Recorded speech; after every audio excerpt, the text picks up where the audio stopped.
Hey everyone, welcome back to the channel. Today's video is all about the top 10 hits from Scarlet and Violet and Sword and Shield. And we're going to rank them and see which ones have the better hits. Now, it's an interesting little story that's unfolded when it comes to Scarlet and Violet. At the start, when it first came out, people were hating on it a bit, silver borders, new generation, Scarlet and Violet base is so-so. We've just come off such a massive high of Sword and Shield with some phenomenal Pokemon card sets, with some phenomenal hits inside there.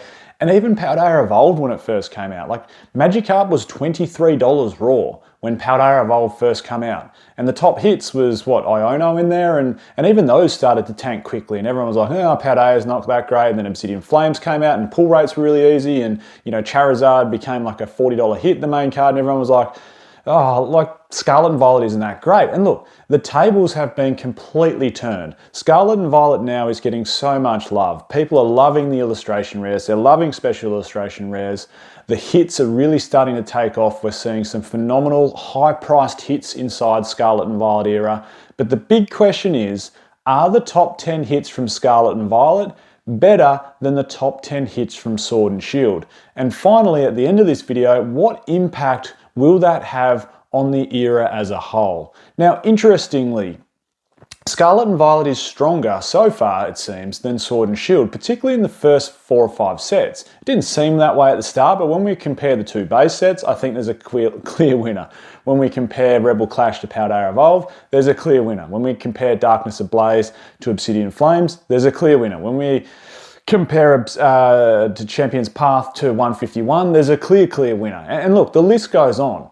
But let's talk about the hits, because when people think of a generation, I think they're going to look back in the future and go, what were the top hits from that generation, and how important are they? How special a card are they?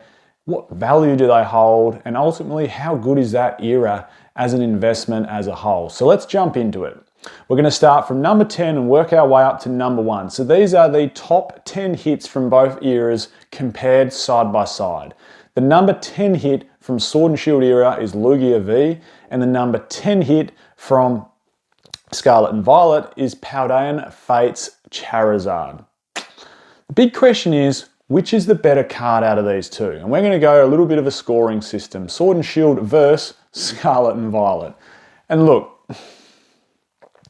I actually really like the Charizard artwork on the Paldean Fates Charizard, but there's something special about that Lugia V. Something I feel is more special about that card than the Paldean Fates Zard. I'm not saying anything bad about Paldean Fates Zard. It's a good-looking Pokemon card, and it deserves the price it's getting.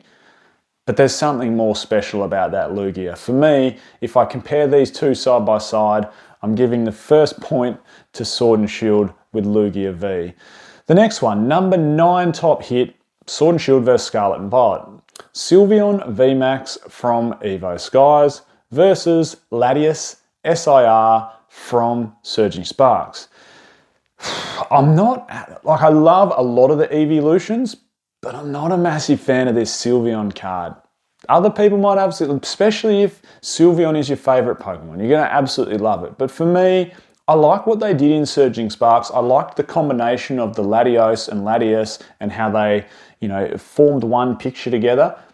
I don't get why Latios wasn't an SIR as well, but nonetheless, I think the artwork, the special illustration rare of Latias SIR is a nicer card in my opinion than the Sylveon VMAX. I might get hung, drawn and quartered from saying that, especially by Evolutions fans, but for me, it goes to the Latias, which puts us at 1-1.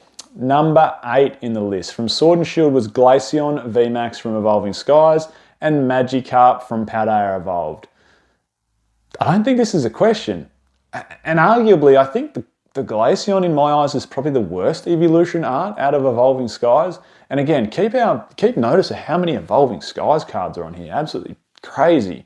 The Shinji Kanda artwork from Paldea Evolved Magikarp is phenomenal. And to think that this card went from a $23 card to a $250, $260 card. Maybe it's retraced a touch, but it's 10x'd its value, or over 10x'd its value. That is absolutely insane. That's credit to the card, credit to the artist, credit to the set as a whole. We don't see that very often, but it does also show us that, when a set first comes out, it's hard to know whether it's going to be a good investment because card values can change rapidly. I mean, it happened with Team Up with that Latios and Latios. That card absolutely rocketed to the moon. It wasn't an expensive card when it first came out, but look at it now. So for this one, I'm going to give it to the Magikarp. That's 2-1 Scarlet and Violet to Sword and Shield. What are we up to? Number 7 on the list, Espeon VMAX versus 151 Zard. I love this Espeon VMAX. Personally, I think it's a nicer looking Pokemon card than the Umbreon VMAX. This Espeon VMAX is from Fusion Strike. You all know my feelings toward Fusion Strike. I think it's a phenomenal Pokemon card set. Yes, pull rates are horrific and rough, and you could open a whole box just like Evolving Skies and get absolutely nothing, but you're searching for that gold, aren't you? And that gold is Espeon VMAX and Gengar VMAX, two absolutely stunning Pokemon cards. And for me, it goes to Espeon, which makes it 2-all. 2 to Sword and Shield, 2 to Scarlet and Violet. What are we up to now? Number 6 on the list, which is Leafeon VMAX versus Bubble Mew. I think there's something really iconic about Bubble Mew. And as soon as a Pokemon card gets that sort of nickname, that name for itself, Bubble Mew, like it's got itself an iconic name already. It's going to be etched in history for Scarlet and Violet era. People are going to look back and they're going to remember the Sunbreon from Prismatic Evolutions. They're going to probably remember maybe the Zard from 151, like the Sun Zard, although I'm not a massive fan of the artwork, but they'll also remember Bubble Mew. That will be an iconic card from the Scarlet and Violet era. It'll be a massive chase card for years and probably decades to come. So in my eyes, it goes to Bubble Mew. So at the halfway point, we are 3-2 Scarlet and Violet versus Sword and Shield. And while we're at the halfway point, quick shout out to today's video sponsor, which is of course the Collector app. There'll be a link in the description to download the app. If you don't have it, of course, urge you to download it. If you do have it, please update it and consider becoming a pro member. There's some awesome giveaways. 4 PSA 10 Scream promos of Pikachu in there. They are worth a lot of money in a PSA 10. All you need to do is be a pro member for the opportunity to get one picked up. Also, with Collector, you can download your whole singles collection and your sealed collection. It's a phenomenal app. You'll see me down in the content creators section, just at the bottom of the homepage if you want to check out my personal collection when it comes to sealed. I don't have any of my singles in there, it's just sealed. It's so easy. This app is so easy as an investor to track the profit you are making off the items that you have purchased. So that will be in the description of this video if you want to download it. Right, we've got 5 to go. We're at the halfway point, 3-2, Scarlet and Violet versus Sword and Shield. What are we up to? Blaziken VMAX versus Greninja from Twilight Masquerade. Blaziken VMAX from Chilling Reign, Greninja from Twilight Masquerade. This is number 5. This is the one I struggled with the most. And I really want to give a half point to each because I know a lot of people don't, but I really like the artwork of the Greninja. A lot of people are like, it's just a mess. It's a color explosion and I don't like it. Whereas I look at it and I go, I actually really like that Pokemon card. But I love Chilling Reign. I have a soft spot for Chilling Reign. I have a soft spot for 2 sets during Sword and Shield era, which is Fusion Strike and Chilling Reign. The reason for that is I think they're both very accomplished Pokemon card sets. Fusion Strike, of course, being that Ghost Psychic set, following through with a really good theme, and then Chilling Reign being that, of course, ice-based Pokemon set. Don't know why Blaziken really gets the main hit being a fire-type Pokemon, but other than that, phenomenal set. And splitting hairs here, but I'm going to have to give it to my soft spot, which is Blaziken VMAX, which is putting us at 3-3 with 4 to go. Speaking of 4, number 4 on the list, Gengar VMAX from Fusion Strike versus Espeon VMAX from Prismatic Evolutions.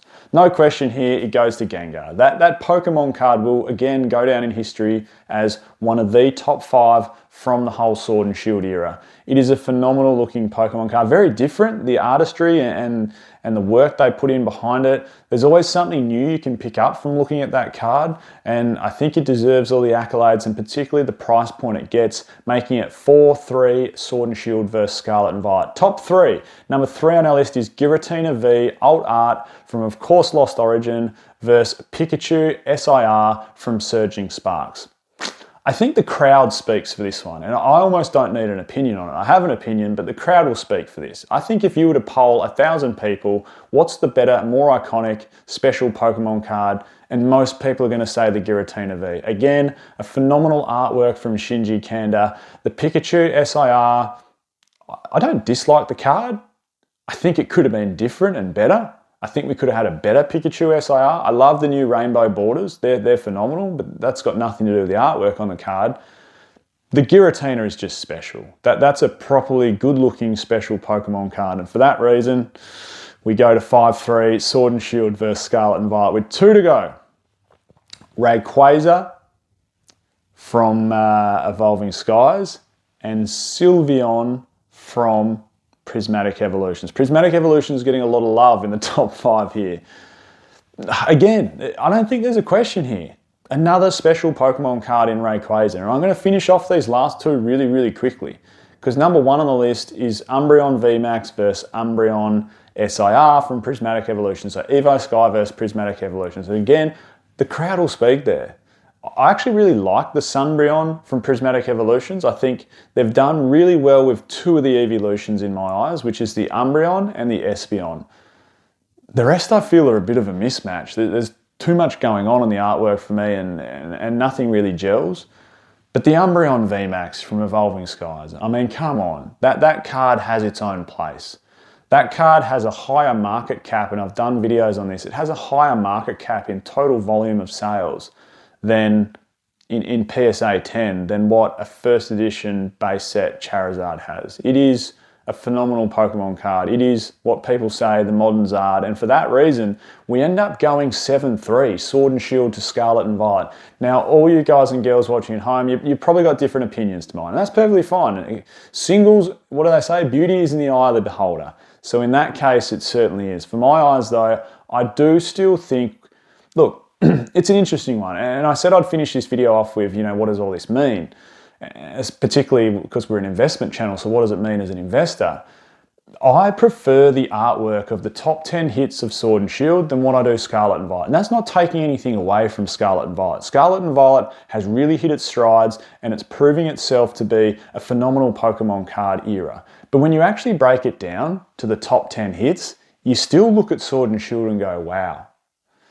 There's some really, really good looking Pokemon cards there. And look, there's probably greater depth throughout Scarlet and Violet. There's also probably greater artwork on illustration rares compared to, some of the Sword and Shield. There's also the early start to the era, or the first third of the era, absolutely blows Sword and Shield out of the water. So overall, perhaps in the future, Scarlet and Violet will be seen as a greater era than Sword and Shield. But that's not taking anything away from those top 10 hits. Those top 10 hits from Sword and Shield era are absolutely phenomenal Pokemon cards. And you look at the top 10 and you go, what, 5 of them or 6 of them were from Evolving Skies? And then you look at the booster box price of Evolving Skies, and I've said this 100 times, the correlation between top 10 hits or top hits and the booster box price down the track, it's just so clear cut. Like, there's no argument to be had with that. The better the top 10 hits, the better the overall set value, the stronger the booster box price in the future. Now, that's not to say sets with weak, total set values or weak hits won't go up in price, because they will. That's just what happens with booster boxes. But they won't go up in price as much as sets with solid, strong chase cards inside them. And so far, I do still think Sword and Shield has the better chase cards. So Scarlet and Violet, it's not over, it's not done. We all know that towards the end of an era, we're still going to have strong hits. We've got Destined Rivals on the horizon, we've got other sets on the horizon, we're going to have more strong chase cards coming out of Scarlet and Violet era. And I still think as an era as a whole, it's going to be better than Sword and Shield as an era. That doesn't mean the top 10 chase cards are better, but as an era, it'll be better. So as an investor, I urge everyone, if you can find any product at retail price, particularly booster boxes, Pokemon Center Elite Trainer boxes, and then third option, Elite Trainer boxes at retail price, just grab them. What a phenomenal investment. I'm Michael, this is PokeOz. Catch everyone next time.